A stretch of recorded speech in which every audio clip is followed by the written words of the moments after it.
Dans le podcast de cette semaine, je discute avec Philippe Tremblay de Co-enseignement. La présence de 2 enseignants en classe peut-elle impacter les apprentissages de nos jeunes ? Cela peut-il favoriser le soutien aux élèves en difficulté ? Peut-elle aider à la mise en œuvre de la différenciation pour les enseignants ? Les écoles ont-elles la possibilité de mettre cela en place ? Envie d'avoir la réponse à toutes ces questions ? Alors connecte-toi. Bonne écoute! Bonjour Philippe.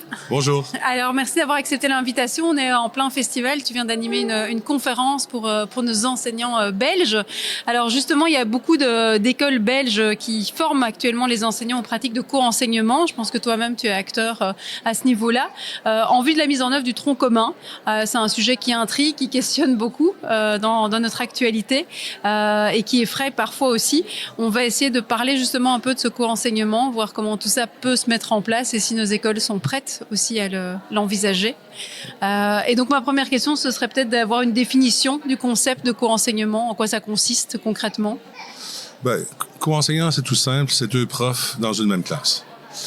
Bon, par contre, une fois qu'on a dit ça, on peut avoir du bon et du mauvais co-enseignement.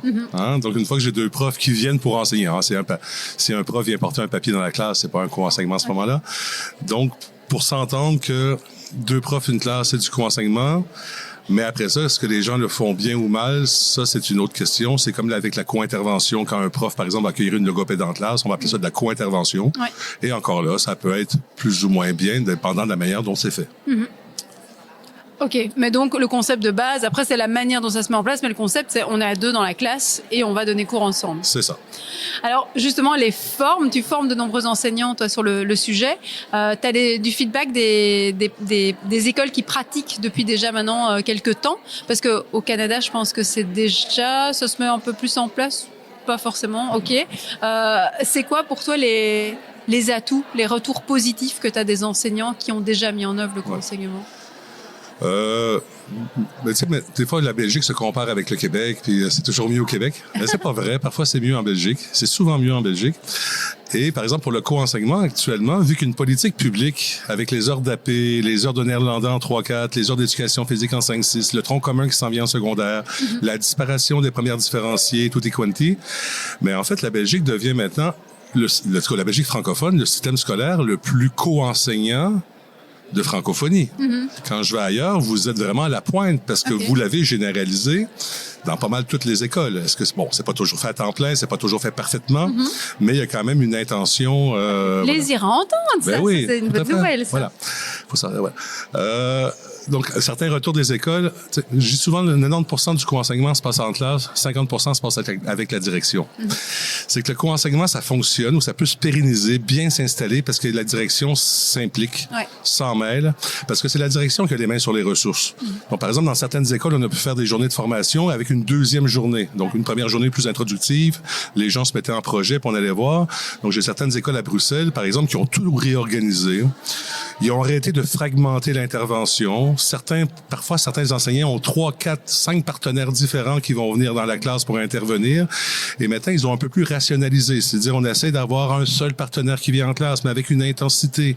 Il vient parfois tous les jours. Et certaines écoles, il vient parfois mi-temps parce qu'ils ont réorganisé les ressources, parfois parce que c'est des écoles en discrimination positive, mais qui ont aussi plus de besoins pédagogiques et tout ça. Donc, ça demande souvent de réorganiser les ressources. Et là, ça permet de le pérenniser. Et de l'étendre aussi au fur et à mesure. Faut pas oublier aussi que le co-enseignement dans une école, c'est 3 à 5 ans avant que ça soit mature. Parce que la première année, on fait des choses qu'on améliore la deuxième année. Bon, ils vont toujours s'améliorer. Mais pour avoir un système un peu stable, parce que les gens vont découvrir, souvent on commence par quelques classes, puis après ça, on élargit à ta classe, puis après ça, à toute l'école. Mais il faut se donner aussi un temps, parce que je dis souvent, l'enseignement solitaire, ça fait 150 ans qu'on enseigne seul. On est habitué à organiser l'école avec un prof, une classe. Et maintenant, ça demande de réorganiser les horaires, parfois faire des changements de locaux, parfois abattre des murs, percer des portes, rechanger les tâches. Mais en fait, on le voit que quand le co-enseignement est bien organisé, mais tant le titulaire que le deuxième enseignant, comme on pourrait appeler, mais reste stable parce ils restent toute la semaine dans l'école. C'est toujours les mêmes partenaires. Ils en ont pas trop. Ça fait que ça allège la tâche des deux aussi. Parce que l'idée du co-enseignement, c'est pas de complexifier parce que c'est déjà compliqué d'enseigner à 2. L'idée, c'est pas de surajouter des complexités. C'est important ce que tu dis parce que je pense que quand on opère ce genre de changement, il y en a parfois qui se découragent la première année parce que c'est pas parfait, parce que tout n'a pas fonctionné exactement, si on n'a pas encore les moyens qu'ils souhaiteraient avoir. Et donc, c'est bien d'entendre que c'est normal de se laisser du temps et de pouvoir ajuster quand même au fur et à mesure. Tout à l'heure, tu disais, il y a le bon co-enseignement et puis il y a c'est pas parce qu'on est deux en classe qu'on fait du bon co-enseignement. C'est quoi pour toi un bon co-enseignement alors? Ben, un bon co-enseignement, quand moi je vais dans une classe pour observer, quand je vois du bon co-enseignement, d'une part, les élèves sont en activité la majorité du temps. Parce que des fois, tu as du co-enseignement où ils parlent pendant 1 heure. Ben, quand je parle pendant 1 heure, probablement que mon collègue va se taire pendant 1 heure. Donc, première chose, les élèves sont mis en activité. L'activité est différenciée. On fait pas la même chose pour tout le monde, parce qu'à la même temps, on pourrait se dire, ben, si tu co-enseignes et si tu ne différencies pas, pourquoi tu co-enseignes-tu? Ça n'a pas vraiment de sens de donner une leçon traditionnelle alors qu'on est à 2 en classe. Donc, le bon co-enseignement, c'est d'abord des profs qui mettent leurs élèves en activité, un enseignement qui est différencié, et aussi, moi, quand j'arrive pas à reconnaître qui est qui, c'est que c'est bien. Quand tu dis qui est qui? Le prof spécial, le prof ordinaire, l'agent de pôle, le prof titulaire, le deuxième enseignant qui fait la paix, le professeur. Voilà. Quand pour moi, j'arrive en classe et je ne sais pas qui est le prof numéro 1, entre guillemets, et qui est le prof numéro 2, mais c'est là que je me dis qu'ils ont une maturité. Et parfois aussi, on co-enseigne avec des enseignants spécialisés ou des personnes un peu différentes. Mais tiens, c'est aussi se dire ça dans le co-enseignement. L'orthopédagogie ou l'enseignement spécialisé, c'est plus quelque chose qui relève d'une personne. On le fait ensemble aussi. Donc, l'enseignant ordinaire peut faire un soutien individuel et le deuxième enseignant peut enseigner collectivement. Donc, il faut que les rôles soient, on va dire, indéfinis. Chacun assume tous les rôles, mais bien entendu, c'est comme dans un couple. Mais parfois, un des conjoints fait un peu plus la cuisine, l'autre fait un peu plus la vaisselle. Certains racontent l'histoire, d'autres vont plus s'occuper des déjeuners. Voilà. Donc, c'est pas, tu sais, le co-enseignement, c'est pas blanc-noir, 50-50. Hein, c'est des nuances de gris. C'est comme un couple. C'est 50 Shades of Grey, quelque sorte. C'est ça. Et on parlait tout à l'heure des atouts, donc des points positifs qu'on voit. Tu vois des points positifs du côté enseignant et du côté élève par rapport à la mise en œuvre? Ben, pour l'instant, on n'a pas encore fait de recherche chez les élèves. Par contre, dans les recherches que moi j'ai pu mener chez les élèves, on interroge toujours un petit peu les élèves, on voit un petit peu, bon, des fois on essaie de faire aussi des recherches plus expérimentales, mais c'est toujours un peu plus compliqué. Mais les élèves, en fait, et chez les enseignants, mais chez les élèves, ce qui est intéressant de voir, c'est qu'eux, ils adorent, sont contents, il y a 2 profs, ils ont besoin, s'ils lèvent la main, ils ont plus d'aide, voilà, ils vont. Par contre, ils disent toujours le même point négatif. On peut rien faire. On est surveillé. Ah ouais. Il y a toujours quelqu'un sur notre dos. On peut déconner, mais pas longtemps parce qu'on se fait prendre assez vite. Ouais. Et donc, ça, ben, en fait, pour ça, c'est une bonne réponse pour un enseignant. Pour un élève, c'est peut-être une moins bonne réponse. Mais ça montre aussi, parce que le co-enseignement, ça a un effet ben, sur les apprentissages, mais ça a aussi un effet sur la gestion de classe, sur la discipline. Ouais. C'est des classes plus calmes, où les enfants sont plus engagés parce qu'on les met en activité, où c'est différencié, donc l'activité est plus adaptée à leur niveau, donc sont moins en soutien, en demande d'aide constante. Puis, ben, ça permet de mieux gérer. C'est aussi les transitions. Hein, dans le co-enseignement, on essaie de pas avoir de transitions les plus courtes possibles parce que c'est souvent dans les transitions que ça pose problème. Et là, on perd des temps d'apprentissage aussi. Ouais. Même chose avec des bêtes trucs, hein, genre la correction collective. C'est quelque chose qui disparaît en co-enseignement parce que les profs corrigent au fur et à mesure. Ils corrigent en passant entre les bancs, ils sont à 2. Ouais. Par contre, ce temps-là de synthèse finale pour revenir aux apprentissages, qu'est-ce qui était important aujourd'hui, ce qu'on a vu? Est-ce qu'on peut faire une carte conceptuelle? Est-ce qu'on peut mettre des mots-clés? Est-ce qu'on met des synonymes? Donc, ça permet aussi de réinvestir l'enseignement et de s'assurer que l'apprentissage qui était fait, les enfants partent dans leur cartable bien rangé, là, leur cartable de cerveau, que les savoirs soient bien organisés, bien rangés, tout ça. Et ça, à 2, c'est plus facile aussi. Hein, parce que souvent, moi, je dis, il y a un prof qui peut faire le plat principal, la leçon principale, et le deuxième enseignant qui fait le dessert, le dernier 5 minutes, la petite synthèse, la carte conceptuelle, le petit jeu, hein, qui va réactiver ces connaissances-là, mais de façon autre aussi. Donc, on le voit qu'il y a un bénéfice sur l'apprentissage et les méta-analyses et les recherches sur le co-enseignement montrent que c'est le modèle de service le plus efficace. Donc, plus efficace que les classes spéciales, plus efficace que la co-intervention externe, c'est-à-dire sortir les élèves. Tout ce qui est remédiation, externalisé, etc. Alors, pour l'instant, c'est ce qui fonctionne le mieux. Par contre, c'est compliqué. Sortir un élève, c'est simple. Faire des classes spéciales, c'est simple. Mais enseigner à 2, on l'a pas appris. Ouais. Hein, c'est pas dans notre culture. Donc, c'est pas... D'où l'importance de former quand même les enseignants pour qu'ils sachent... C'est vrai que parfois, certaines écoles ont lâché un peu les enseignants comme ça, sans formation. Toi, tu préconises vraiment un accompagnement? Oui, parce que la formation à co-enseignement, moi, je dis souvent, c'est pas nécessairement des semaines de formation. Oui, c'est ça. Avec une journée, les gens sont capables de partir. Bon, ça n'empêche pas d'avoir des vaccins de rappel à certains moments, mais il faut que les gens puissent se lancer. Puis le co-enseignement, c'est des actions, c'est des gestes, c'est des pratiques.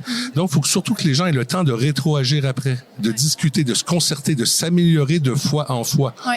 Hein, parce que le co-enseignement, donc, c'est plus un développement professionnel comme un coaching où on va aller accompagner les enseignants, les observer, les guider, les conseiller, plutôt que leur dire quoi faire de façon PowerPoint, un peu détaché de leur vie de classe et tout ça. Parce qu'on c'est un peu comme un sport, hein? On va pouvoir s'améliorer dans son sport parce que le coach va pouvoir nous dire, ben tiens, fais tel geste ou fais attention à telle chose ou tu sais c'est très bien ce que tu fais, mais si tu faisais un petit peu plus, ça pourrait arriver à tel résultat. Ouais. Donc parce que c'est de la pratique le co-enseignement.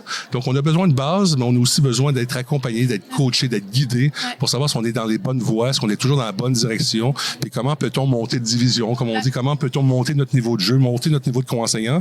Et ça on le voit aussi souvent, les co-enseignants ont parfois des plateaux. Ils progressent, puis après, ils ont une certaine stabilité. Parfois, c'est bien, mais parfois, on reste dans des mauvais plis, des mauvaises habitudes. Donc, c'est important aussi, à certains moments, que la formation vienne propulser les enseignants vers un autre étage, vers une autre division, si on veut, pour qu'ils puissent progresser et maximiser les ressources qu'ils ont. OK, super. Du point de vue des profs, tu as eu des retours de profs qui ont, pour leur propre pratique ou pour leur propre épanouissement, finalement, en classe? Ben, tu sais, comme on dit, il y a co-enseignement, co-enseignement. Parfois, tu as du co-enseignement, c'est des heures d'AP, c'est 4 heures, puis la petite Julie qui vient faire du co-enseignement, ben, elle sort avec 4 élèves ou prend la moitié du groupe. Bon. Quand j'ai du co-enseignement, on va dire intense. Les gens sont assez ensemble. De la monogamie, c'est toujours le même partenaire. En fait, on voit un allègement, on voit une satisfaction. Les gens, ils disent qu'ils ont plus l'eau jusqu'au menton. Ils peuvent souffler. Ils peuvent se reposer sur l'autre. Ils peuvent se dire, tiens, cet après-midi, je me sens un petit peu moins en forme, je suis un peu plus fatigué. Tiens, c'est toi qui vas prendre plus le leadership aujourd'hui. Un prof tout seul, il doit toujours être à fond. Ouais, tout à fait. Alors qu'à deux, on peut parfois se reposer sur son collègue. C'est pas pour ça qu'on va être dans le fond de la classe à rien faire. Mais on aura peut-être un rôle un peu moins sur la scène et un peu plus dans le public aussi. Donc, l'avantage aussi, c'est que, tu sais, techniquement, quand moi j'ai du co-enseignement intense, mais les planifications sont divisées par 2. Les corrections sont divisées par 2. Les bulletins sont divisés par 2. Beaucoup de profs, au départ, je pense initialement, voient ça comme une surcharge de travail. Et je pense qu'une fois qu'ils le mettent en pratique, prennent conscience de ce que tu viens de dire, c'est qu'en fait, il y a un allègement. Il y a quand même le fait qu'on soit 2 et qu'on se partage les tâches, quoi. Mais tu sais, on se cachera pas que les premières semaines, c'est plus compliqué. Et là, on peut être en surcharge cognitive. Peut-être pas en surcharge de travail, mais on doit réinventer le métier, changer de paradigme, changer de pratique. Donc, au départ, on a besoin d'un peu plus de temps. D'où la formation, d'où les accompagnements et tout ça. Mais une fois que les gens sont impliqués, moi, je dis souvent, tu co-enseignes 24 heures sur 24, tu as 1 heure de co-planification. Tu co-enseignes 1 heure, tu as 1 heure de co-planification. Et tu crois que les écoles peuvent faire ça? Parce que c'est vrai que c'est essentiel, hein. Ils ont besoin de temps pour le planifier. Ben, c'est sûr que dans certaines écoles, en guillemets, c'est plus facile que d'autres. Mais hier, j'étais avec une école secondaire publique, la région bruxelloise. Dans cette école-là, ben, on a discuté avec la direction une petite demi-heure pour préparer la journée de formation. Puis pour l'instant, ben, elle a des classes de première, des classes de deuxième, des classes différenciées en première, en deuxième, des classes de doubleur en deuxième, 30 élèves intégrés qui sont accompagnés plus ou moins par les pôles. Quand je dis plus ou moins, c'est que il y a différents partenaires et tout ça. Puis certains ont moins besoin d'accompagnement, voilà. Mais sur papier, en fait, on avait moyen de faire 6 à 7 classes co-enseignement temps plein, français, mathématiques, dans toutes les classes de première, dans toutes les classes de deuxième, sans aucune ressource supplémentaire. Il fallait juste arrêter de faire ce qu'on faisait avant. Hein, parce que souvent, tu sais, l'école en Belgique, malgré ce qu'on peut en penser, elle est relativement bien financée. Et le gouvernement est assez généreux. Il va mettre des enveloppes pour les élèves migrants, des enveloppes pour lutter contre le redoublement, pour les écoles en discrimination positive, pour les heures d'AP. Il y a différentes enveloppes. Et le job de la direction, c'est là qu'il est important, c'est de pouvoir fusionner les enveloppes sur des postes. Ouais. Plutôt qu'avoir 4 enveloppes, 4 personnes mi-temps ou tiers-temps, c'est d'avoir peut-être 2 personnes temps plein qui vont être en permanence dans l'école, qui vont avoir un poste confortable, qui passeront pas leur journée à se promener en bagnole d'une école à l'autre ou d'une classe à l'autre, parce que c'est ça qui rend les choses compliquées. Donc, ça demande un travail en coulisses du co-enseignement, d'organisation de l'école, parce qu'au final, on reçoit toujours plein d'enveloppes budgétaires, mais elles sont toujours destinées à la difficulté scolaire, peu importe comment on l'appelle, parce que tu es migrant, parce que tu es défavorisé, parce que tu es doubleur, et ainsi de suite. Donc, il faut pouvoir réorganiser cette aide-là et pouvoir la mettre au sein de la classe, pas nécessairement au soutien aux élèves, au soutien à l'enseignant. Ouais. Parce que si je veux changer les élèves, je dois changer l'enseignement. Et ça, c'est intéressant parce que ça laisse aussi supposer qu'il faut que les directions soient quand même bien au courant de en quoi consiste le co-enseignement et au service de quoi c'est, parce que c'est une aide à l'enseignant qui, du coup, va aider l'enfant. Oui, tout à fait. Parce que moi, quand je donne des formations, j'oblige le directeur à être là. Et s'il veut pas être là, je viens pas. Okay. Et les deux, trois seuls jours que j'ai donnés que la directrice avait une urgence qu'elle n'est pas venue, c'est là que ça a moins bien marché. Ouais. Parce que les enseignants pensent à des choses, réfléchissent à une nouvelle organisation scolaire, mais la directrice n'a pas fait partie de la discussion, donc elle se demande avec quoi ils arrivent, pourquoi ils font ça. Elle connaît pas tout le rationnel qu'il y a derrière tout ça. Parce que pour les tu sais, l'idée du co-enseignement aussi, c'est qu'on met les profs en projet, parce que c'est les profs qui vont devoir co-enseigner, mais avec soutien de la direction et besoin de la direction. Mais c'est des projets qui viennent de la base. Ouais, c'est ça. C'est des projets qui émergent. C'est un peu révolutionnaire, en quelque sorte, là.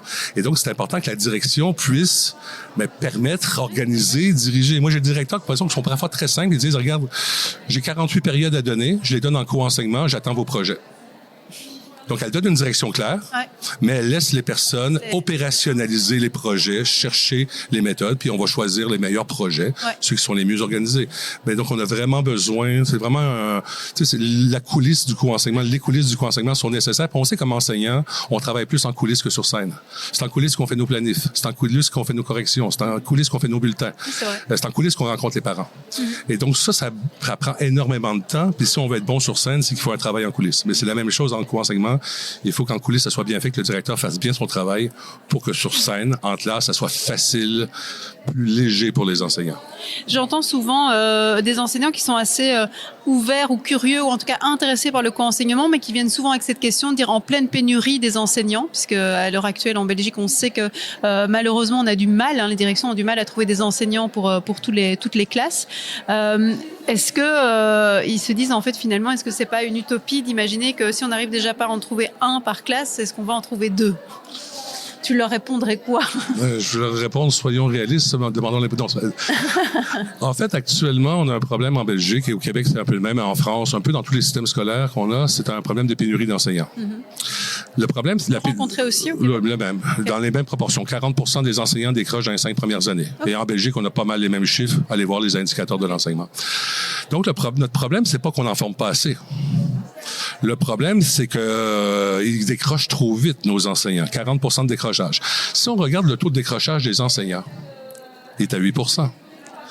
Donc, nos enseignants décrochent beaucoup moins. Même chose à l'école normale. Nous, à l'université, au Québec, on en perd 42% dans la formation entre la première et la 4e année. D'échecs, d'abandon et tout ça. Puis une grande partie de ce 42%-là, c'est dans les stages. Maintenant, on commence à mettre des stagiaires où ils vont faire leur stage à 2. Et on voit que l'expérience de stage est beaucoup plus positive. Ils décrochent moins de la profession, appliquent mieux les contenus de l'école normale, différencient plus leur enseignement. Voilà. Donc, il y a moyen de travailler comme ça. Et petite anecdote, il y a quelques années, on avait un projet de recherche en secondaire 1, secondaire 2, co-enseignement temps plein, français-maths, au moins dans une classe. Dans certaines écoles, c'était toutes les classes. Puis, à la fin, on fait toujours le bilan avec les élèves. On leur pose des questions. Puis, un élève qui lève la main, on dit « Monsieur Tremblay, j'ai une question pour vous, parce qu'on voit dans les médias qu'il y a une pénurie de profs, et vous voulez en mettre 2. Je comprends pas. » J'ai posé une question simple. J'ai dit, toi, ça fait 2 ans que tu reçois du co-enseignement en première et en deuxième. Combien de fois tes profs ont été absents? Combien de fois tu as eu tes profs absents? Ou tu as eu un remplaçant, ou tu as été réparti dans d'autres groupes. Combien de fois? 0. Parce que quand il y en avait un qui était malade, l'autre était là. Voilà. Donc toi, en fait, on est en pleine pénurie, mais tu n'as jamais connu de prof remplaçant. Parce que quand un prof était malade, un des deux parents de la classe, en quelque sorte, était toujours présent. Parfois avec une autre personne qui venait, mais il y avait une stabilité pédagogique. On n'a pas perdu des jours d'école qu'avec ces jours de maladie-là. Donc, c'est un changement de paradigme. Donc, c'est sûr que ça remonte à repenser l'école, en quelque sorte. Mais je pense que le problème actuellement, la pénurie de profs, c'est plus un problème d'abandon en cours de métier ou en cours de formation qu'un manque de vocation. Ouais. Alors concrètement, si tu dois donner quelques petites pistes très concrètes, comment tout ça va se mettre en œuvre? Ce que tu parlais tout à l'heure, tu dis qu'il y ait de la différenciation vraiment au sein même de la classe. On sait qu'on parle souvent qu'en enseignement de ces postures, de savoir finalement plusieurs postures, on va pouvoir varier, ça va créer aussi un peu de variété pédagogique peut-être dans la manière d'enseigner. Tu peux nous parler de l'une ou l'autre manière de faire? Il y a presque autant de façons de co-enseigner que de co-enseignement. C'est moi, ça fait 20 ans que je vais dans une classe de co-enseignement, j'apprends des trucs. Je vois des choses inédites, des choses que j'avais pas vues, des choses que j'avais pas pensées. J'étais à Rennes jeudi passé, cours de sciences, atelier météo, prof de sciences techno-mélangées. Et là, ils ont des travails à 2, certains vont se faire corriger. Après ça, donc finalement, c'était un corrige, l'autre aide. Ouais. parce qu'ils ont mis rapidement leurs aides en activité, c'était différencié. Ben, la configuration, un corrige, l'autre aide. Oui, c'est pas une configuration de base, en quelque sorte. Mais c'est des gens qui sont expérimentés, qui découvrent de nouvelles façons de faire aussi. Mais des fois, c'est normal. Je dis souvent, quand tu rentres dans la classe de quelqu'un, ça sera souvent un en 5 de leur top cerveau aide. Les premières fois aussi, hein. Mais il faut un peu dépasser ça, parce que souvent, ce qui rend les co-enseignants insatisfaits, c'est que le deuxième enseignant est plus passif, est plus dans le fond de la classe, intervient moins, ainsi de suite. Et ça, comme je dis, c'est parfois un passage obligé, mais en même temps, il faut pouvoir faire bouger ça, parce que là, c'est comme si on avait une Ferrari entre les mains, puis on restait toujours en première. On peut faire beaucoup plus en co-enseignement. Mais il faut que le titulaire soit capable d'ouvrir la classe, mais aussi de partager le ballon. De faire des passes sur le pied, de donner le micro à l'autre. Ouais. Donc, il faut aussi, et ça, ce que vous dites, c'est pas une habitude culturelle, on est habitué à le faire seul. Donc, ça demande de réinventer le métier, et c'est ça parfois qui est plus compliqué. Mais comme tu disais tout à l'heure, c'est ça qui va prendre du temps aussi, parce que il faut s'habituer. Ça fait des années qu'on est tout seul, donc ça, on maîtrise, on connaît. Passer à deux, c'est une fameuse transition pour certains. Voilà. Puis aussi, c'est par exemple avec les heures d'AP, par exemple, des choses comme ça. Bon, certains co-enseignent, font plein de choses, d'autres ont tendance à sortir les élèves et tout ça. En fait, l'important aussi, c'est de passer à un co-enseignement stratégique. C'est quand on co-enseigne à deux, c'est qu'on a des objectifs de co-enseignement. OK, au début, on peut le faire juste comme ça pour se découvrir, mais après, assez rapidement, il faut se dire, OK, sur quoi on peut intervenir? C'est quoi qui va créer des crevaisons dans ma classe? Où je vais devoir mettre des rustines plus tard? Être plus dans la prévention, la proaction, que toujours être dans la remédiation classique. Ouais. Tiens, je suis en 3e, 4e année, je sais que ça va coincer en fraction. Même si on l'enseigne relativement bien, il y a toujours, tiens, comment peut-on encore l'enseigner mieux? Comment peut-on changer de chemin pédagogique? Ou adopter plusieurs chemins pédagogiques pour avoir moins de rustines à mettre après, moins de crevaisons aussi. Le co-enseignement, c'est ça aussi, hein? On quitte le paradigme de la remédiation, de sortir l'élève de la classe pour réparer des difficultés installées. L'idée, c'est d'intervenir beaucoup plus tôt pour que les difficultés s'installent pas, ou moins, ou de façon avec moins d'élèves possible. On peut toujours faire de la remédiation.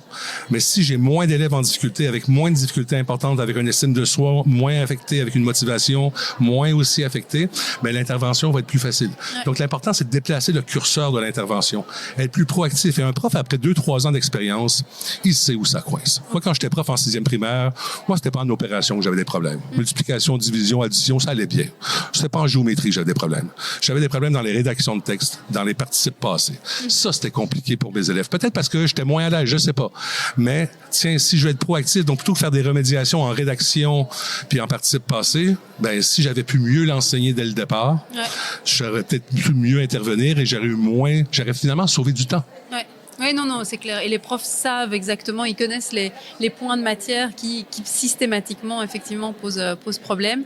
Je voulais rebondir sur un truc, maintenant j'ai perdu mon idée, mais t'en as mentionné déjà quelques-uns, les facteurs de réussite pour une mise en œuvre de co-enseignement. T'as mentionné, hein, on pourrait aller les rechercher dans tout ce que tu as dit, mais si tu devais en donner quelques-uns, voilà, où tu dis ça, c'est vraiment des facteurs qui vont permettre quand même que on arrive à un bon co-enseignement. Premier facteur de réussite, le soutien de la direction. Ouais. Soutien administratif, soutien humain. Parce qu'administrativement, oui, j'organise les horaires. Tu sais, parfois, on a du co-enseignement pédagogique fusion de classe. Tu as 24 élèves, j'ai 24 élèves, on se marie. On enseigne à 48 dans un grand local. Bon, il faut que le directeur puisse trouver le grand local, ou abattre un mur, ainsi de suite, ou avoir une porte, peu importe. Mais il faut aussi que les horaires soient aménagés. Que nos heures de fourche soient en même temps. Ouais. Et ça coûte pas très cher à organiser, en quelque sorte. Hein? Donc, soutien de la direction est important. Puis le soutien administratif, on a dit soutien humain aussi. Le co-enseignement, c'est nouveau.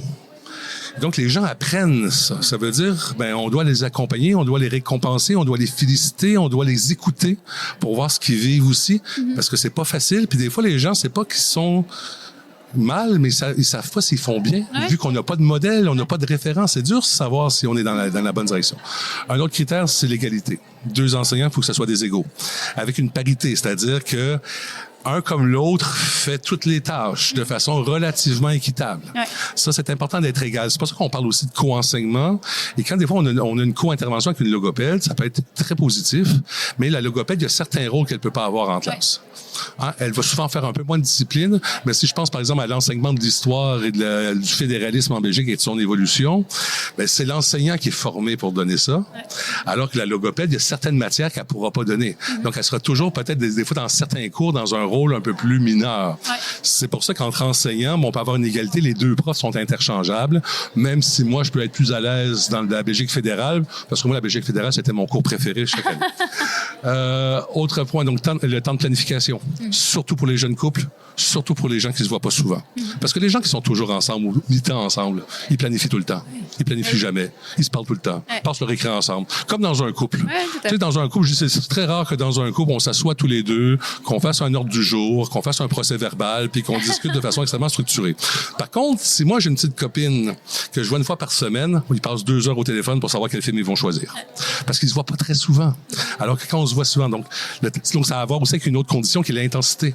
Plus que c'est intense avec la même personne, plus c'est facile. Hein, j'étais dans une école en région bruxelloise il y a 2 ans. Cette école-là, le prof de première primaire me dit, Monsieur Tremblay, moi je comprends bien ce que vous dites, mais moi j'ai 24 heures d'enseignement, 19 heures de coprésence, et les 19 heures sont assumées par 9 personnes différentes. C'est une école en discrimination positive. Hein? Puis il dit, j'ai une assistante sociale, j'ai une logo, j'ai un prof, j'ai un autre prof, et j'ai un clown. Et c'est avec le clown que ça marchait le mieux. Parce que le clown, sa préparation de leçon est faite. Il sait ce qu'il fait apprendre à chaque fois. Et donc, lui, c'était pas le problème de la quantité de ressources, ni de la qualité des ressources. Son problème, c'est de l'organisation des ressources. Et là, c'est encore une fois, c'est la job de la direction.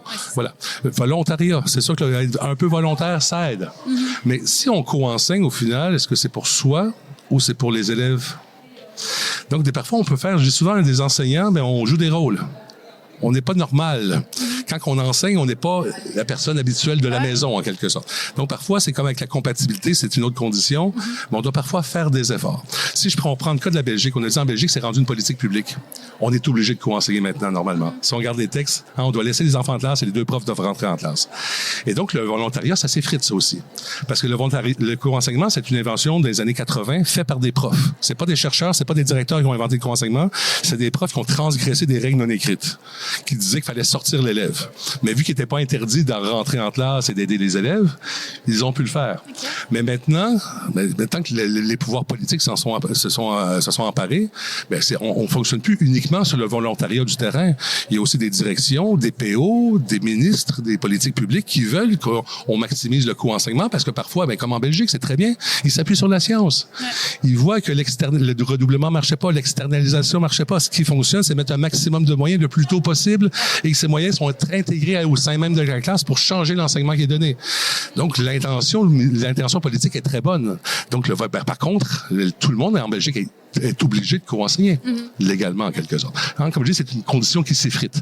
Mais souvent aussi, en forçant un peu les gens des fois, mais ils disent « Ah, OK, c'était ça. Ah, j'avais une autre idée. » Donc, ça leur permet de goûter quand même, puis souvent, ça les fait changer aussi d'avis. On va parler de la compatibilité, parce que je pense que c'est un critère important. Ça revient souvent de dire « Mais si j'aime pas mon co-enseignant, parce qu'ils n'ont pas toujours la possibilité de choisir non plus. » Ça peut arriver. Comme je vous dis, des fois, on peut faire des efforts. Moi, j'ai des gens qui s'adoraient pas. En fait, j'ai des gens qui s'adoraient, mais qui se sont rendus compte en co-enseignant que ça marchait pas si bien. Ouais. Ouais. Parce que c'est pas toujours son meilleur ami qui devient son meilleur collègue. Hein? Ouais. Parce que moi, mes amis, je les choisis pas parce que c'est des bons travailleurs. J'ai choisi parce qu'ils ont d'autres qualités. Donc, mais voilà, parfois, on est surpris. Mais je vais prendre, par exemple, le cas d'école, où on avait, par exemple, les heures d'AP qui étaient assumées par une jeune prof qui sortait de l'école normale, qui faisait pleine classe et tout ça. Bon, donc, cette personne-là, elle devait être compatible avec 5-6 personnes différentes. C'est déjà compliqué parce qu'elle avait plein de trucs, elle n'avait pas le temps de co-planifier, elle passait d'une classe à l'autre ou d'une école à l'autre, donc c'est pas un super poste et beaucoup préfèrent avoir une classe à eux, donc souvent il y avait aussi des gens qui démissionnaient puis allaient trouver un poste dans une école. Dans d'autres écoles, ils ont été plus malins, ils ont dit tiens, le prof de première année, Monique, est très copine avec Ginette en deuxième. Et elles sont vraiment, ça fait 30 ans qu'elles sont dans l'école, mais l'heure d'AP, elle allait remplacer Monique dans sa classe pendant 4 heures. En histoire, en art plastique, peu importe. Et c'est Monique qui allait co-enseigner avec Ginette. Et donc, Monique, dans sa tâche, elle a 20 heures de titulariat, 4 heures d'AP. Et Ginette, elle faisait 4 heures dans la classe de sa copine. Et donc, au final, ils co-enseignaient 8 heures par semaine à 2 avec les heures d'AP, ce qui représente un tiers de tâches. On rentre dans du co-enseignement relativement intensif. Et souvent, ils font un peu la même chose dans les 2 groupes. Dans une autre école, c'est le professeur de 5e qui fait l'AP. La jeune prof remplace le professeur de 5e 12 heures dans sa classe. Elle fait toutes les matières sauf français maths.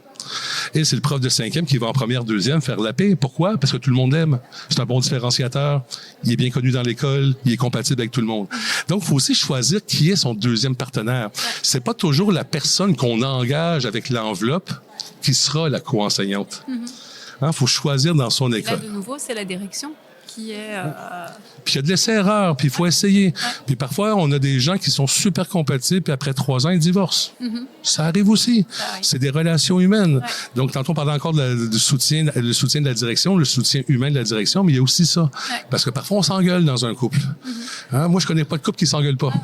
Et c'est normal. C'est ça qui crée le mouvement, qui crée le progrès aussi, jusqu'à un certain point. Donc, c'est normal qu'il y ait des conflits, des débats, des désaccords qui vont devoir régler à deux. Une petite anecdote, il y a 2 ans, je suis en Belgique, j'ai 2 profs qui co-planifient ensemble des ateliers. Puis là, ils s'engueulent gentiment parce qu'il y en a une qui dit, moi, je vais faire un atelier addition de fractions. Non, moi aussi, je vais en faire un. Puis ma leçon est meilleure que la tienne. Entre guillemets, ils rigolent, c'est sympathique. Puis là, je leur ai dit, mais pourquoi vous en faites pas 2? Pourquoi tu fais pas la tienne? Puis pourquoi lui fait pas la sienne? Parce que c'est ça qui est intéressant dans le co-enseignement. Ils vont avoir 2 médiations. Ils vont avoir ta recette, sa recette. Et vous êtes en train de vous engueuler pour montrer qu'elles sont différentes. Mais ça montre bien l'intérêt de faire les 2. Parce que certains élèves vont plus comprendre avec toi, d'autres avec moi, mais certains élèves vont comprendre doublement plus. Parce que ça va être plus facile. Donc, voilà. Donc, ça permet de bonifier cet enseignement-là aussi. Mais c'est sûr qu'on travaille avec l'humain. Il y a des relations humaines. Donc, c'est sûr que tout ce qui est compatibilité, volontariat, c'est quand même important. Ouais. C'est clair. Bon, Philippe, on pourra en parler, je pense, pendant encore des heures et des heures, mais 1000 merci à toi en tout cas pour tout ça, parce que je pense qu'effectivement, le co-enseignement, comme tu l'as dit, c'est présent en Belgique, donc ça nous donne déjà plein de pistes. Et tu as d'ailleurs écrit un ouvrage sur le sujet qui s'appelle Co-enseignement. Oui, tout à fait. Donc voilà, on mettra les références en tout cas de l'ouvrage pour donner encore d'autres pistes pour la mise en œuvre de tout ça. Un tout grand merci à toi. Merci à toi. À bientôt. Et nous, on se retrouve très vite pour un prochain épisode d'éducation mode d'emploi. Ce podcast a été enregistré en collaboration avec les éditions Plantin.